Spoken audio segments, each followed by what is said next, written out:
Les parents et grands-parents des citoyens canadiens et résidents permanents peuvent séjourner au Canada pendant une période prolongée grâce au Super Visa.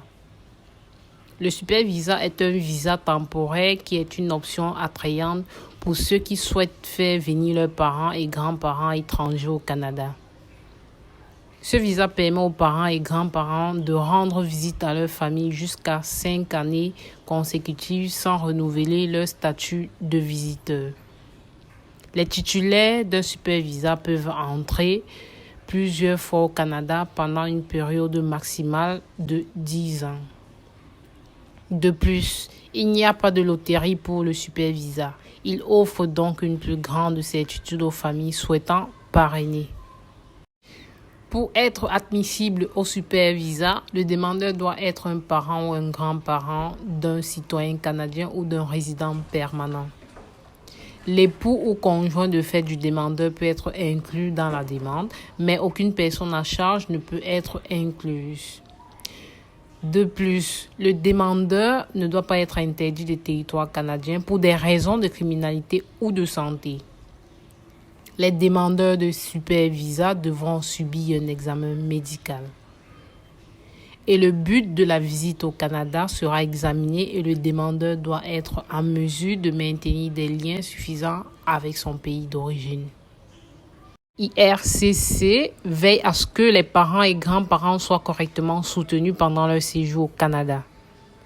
Ainsi, votre enfant ou votre petit-enfant qui vous invite au Canada doit prouver que son ménage gagne le revenu vital minimum. Autrement dit, il devra fournir une preuve de fonds. Chacun des documents suivants peut servir de preuve de fonds. Un avis de cotisation de l'année d'imposition la plus récente, des relevés de prestations d'assurance emploi, une lettre d'emploi précisant le titre du poste, la description du poste, le salaire et la date d'embauche, des talons de paie et des relevés bancaires. Nous avons ici la répartition du revenu minimum exigé en fonction de la taille de la famille de l'enfant ou du petit enfant du requérant. Par exemple, nous voyons que si vous vivez seul, votre revenu minimum doit être de 26 620 $ par an si vous souhaitez parrainer votre parent ou grand-parent. Si votre famille au Canada compte 6 personnes, votre revenu minimal doit être de 63 276 $ par an. Le demandeur doit également fournir une lettre signée de son enfant ou petit-enfant l'invitant à venir au Canada qui comprend une promesse de soutien financier pour la durée de son séjour, la liste et le nombre de personnes qui demeurent avec son enfant ou son petit-enfant, et une copie du document de citoyenneté canadienne ou de résidence permanente de son enfant ou de son petit-enfant. Le demandeur doit également avoir une assurance médicale auprès d'une compagnie d'assurance canadienne qui est valide pour au moins 1 an à partir de sa date d'entrée au Canada, qui offre une protection d'urgence d'au moins 100 000 $ et qui a été payée entièrement avec une preuve du paiement à l'appui. La demande de super visa peut s'effectuer en ligne sur le portail d'IRCC en 3 étapes. La première étape est de créer un compte et ouvrir une session. Donc, si vous l'utilisez, si vous le faites pour la première fois au niveau du portail d'IRCC, on va vous demander une adresse mail valide. Et ensuite, on va également vous octroyer un code qui va vous permettre de créer votre compte. La deuxième étape est de remplir le formulaire en ligne et téléverser les documents.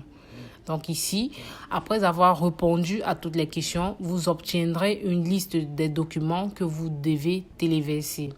Et enfin, la dernière étape, c'est de payer les frais relatifs à votre demande. Une fois que le demandeur a tous les documents appropriés, la demande doit être traitée au Bureau canadien des visas responsable du lieu de résidence du demandeur à l'extérieur du Canada. Une fois que la demande soumise, IRCC l'examinera et pourra également exiger du demandeur les informations suivantes. Un entretien avec l'un de ses fonctionnaires dans le pays de résidence du demandeur. Ensuite, des informations complémentaires Ensuite, un examen médical et enfin un certificat de police.